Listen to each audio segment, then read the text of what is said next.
Bien, bonjour à tous, bonjour aux amis de Macaya Live, bonjour aux amis du club O2A et tous les participants divers qui nous écouteront lors de cette interview. Je suis très heureux aujourd'hui d'accueillir à Paris un grand ami, j'allais dire presque bordelais, parce qu'on s'est connu quand même à Bordeaux, qui a été le patron de France 3 Aquitaine, mais avant ça, qui est un homme de la télévision, un homme de communication, créateur avec Jean-Marie Cavada de La Marche du siècle, participant à des émissions comme les dossiers de l'écran, enfin des trucs que pour les jeunes, quoi, enfin des émissions vraiment récentes, mais ce sont des émissions fétiches de la télévision française. Et Jean-Pierre Bertrand a rejoint spontanément pour son attachement qu'il porte comme nous-mêmes, comme moi-même en tout cas à l'Afrique, a rejoint le club O2A dès sa création pratiquement. Ça fait donc 6 années et demie maintenant. Et je l'ai fait venir parce qu'au-delà de l'amitié que je lui porte, c'est quelqu'un qui fait beaucoup de choses pour l'Afrique et de manière spontanée, avec l'aide de sa société dans laquelle il travaille, qui s'appelle Flair Productions et qui fait des films.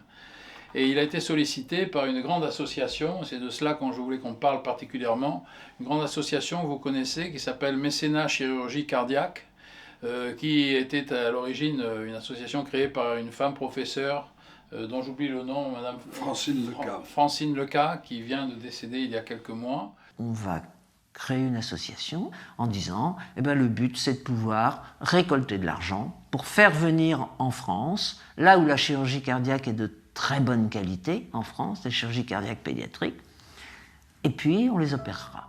Et qui depuis une trentaine d'années, je crois, 25 ans, a fait fonctionner cette société, cette association, pour soigner des enfants malades du cœur et qui ne pouvaient pas se faire soigner à l'endroit où ils se trouvaient.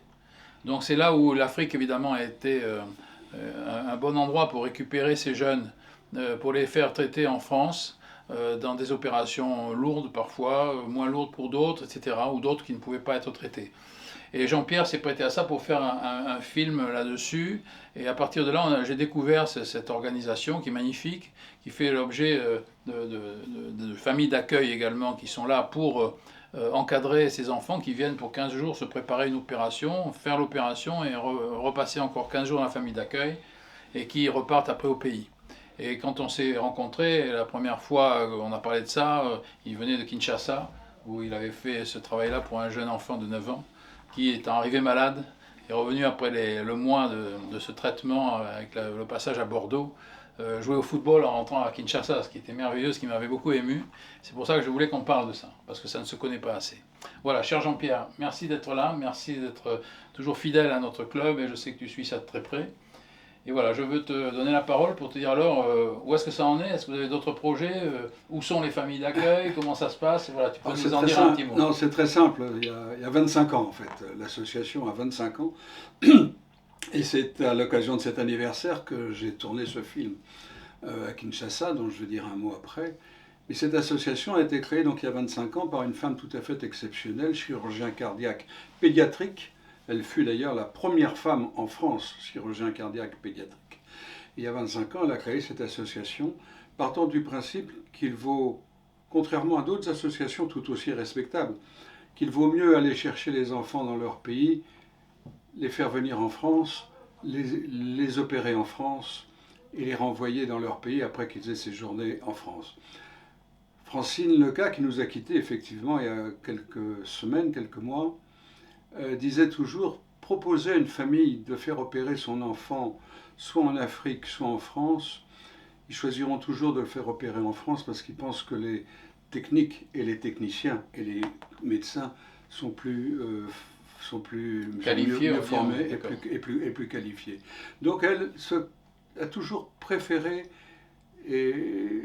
faire opérer les enfants en France et donc les faire venir en France.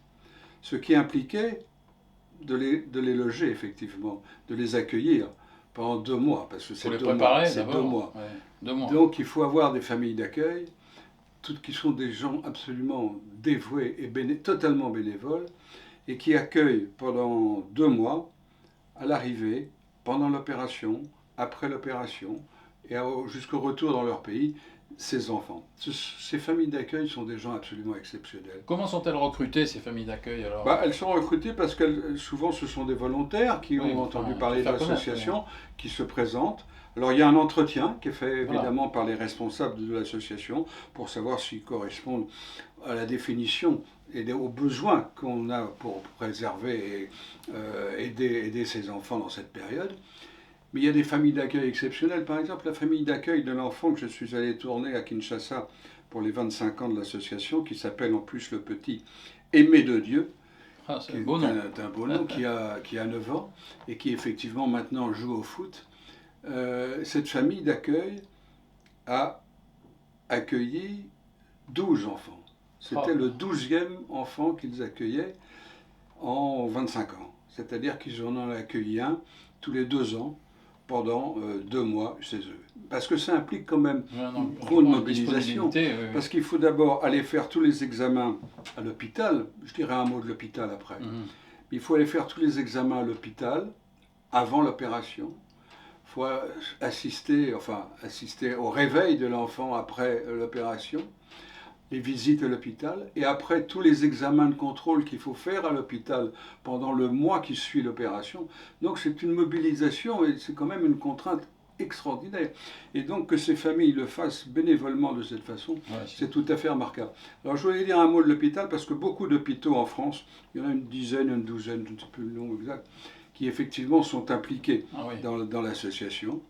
Et pour beaucoup, les directeurs d'hôpitaux essayent de faire des tarifs préférentiels sur les plateaux techniques. Ça coûte très cher une opération, c'est 10 000 euros. Hein. Plus de 10 000 euros, c'est entre 10 et 15 000 euros.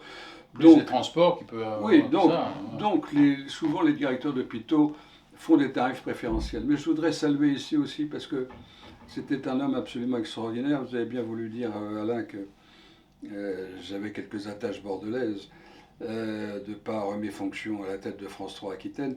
Et j'avais rencontré à cette occasion un homme tout à fait extraordinaire qui s'appelait Alain Herriot, qui était président, patron du CHU de Bordeaux, qui était un homme tout à fait exceptionnel et qui était le seul directeur d'hôpital qui ne faisait rien payer du tout à mécénat chirurgical cardiaque. Tout le plateau technique était gratuit. Donc voilà, moi je trouve que ce sont des gens absolument exceptionnels. L'association, c'est exceptionnel. L'association, elle, trouvait ses financements quand même Alors l'association trouve ses financements à travers des dons, beaucoup de dons, est soutenue par un certain nombre de grandes entreprises et de mécènes. D'accord. Et se développe autant qu'elle peut. Mais c'est surtout la stratégie et l'organisation stratégique qui est importante. Par exemple, il y a des gens aussi qui, dans cette chaîne d'aide, sont absolument extraordinaires.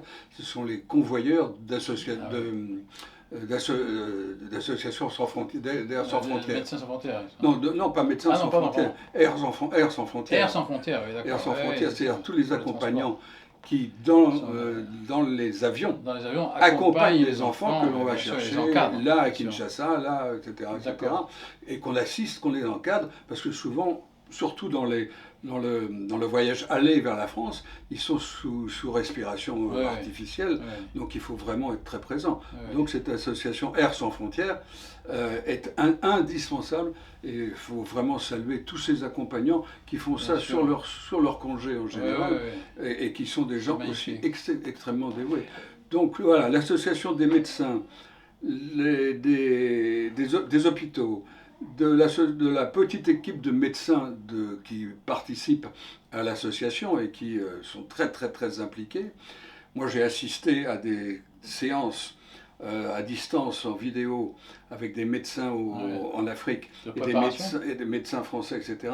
Et je me souviens de Francine Leca, avec son casque de cheveux blancs extraordinaire, elle avait 84 ans, disant « Ah oui, un tel, oui, on va le faire venir, un tel non, hélas, parce que je crois que ça ne servira à rien. Voilà, » C'était absolument extraordinaire. Donc voilà, je crois que cette association mérite vraiment qu'on s'y attache. Je voudrais demander une dernière chose, quand même, les pays qui sont concernés, comment on atteint les pays qui sont plus ou moins concernés par ces besoins? Est-ce que ça peut être l'Afrique de l'Ouest, ça peut être l'Afrique francophone particulièrement? C'est beaucoup l'Afrique francophone, l'Afrique francophone, l'Afrique de l'Ouest. L'Afrique du Nord un peu moins, quelques pays en Asie, voilà, c'est quelques pays en Asie, quelques pays d'Amérique latine moins, mais d'Europe centrale aussi. Très bien. Bien, voilà, chers amis, je voulais vous faire profiter de ça parce que c'est une expérience extraordinaire qui est vraiment louable et qui montre, si besoin était, que... J'ajouterai un mot, pardon. Vas-y. Je veux dire que faut aussi saluer les chirurgiens. Ah bah bien sûr. Qui font ça, évidemment, qui font ça éventuellement totalement gracieusement. Magnifique. Et qui s'impliquent beaucoup.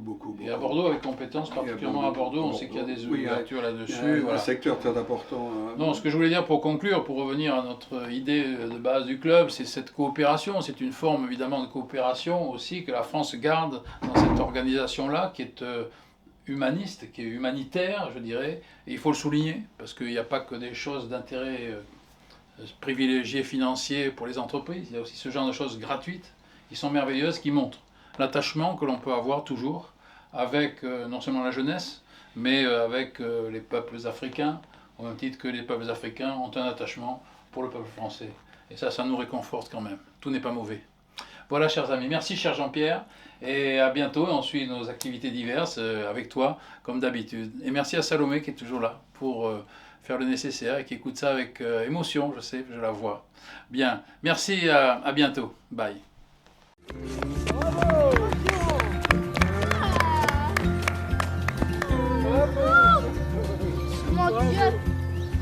Et il marche bien ce cœur, dis donc, Ahmed.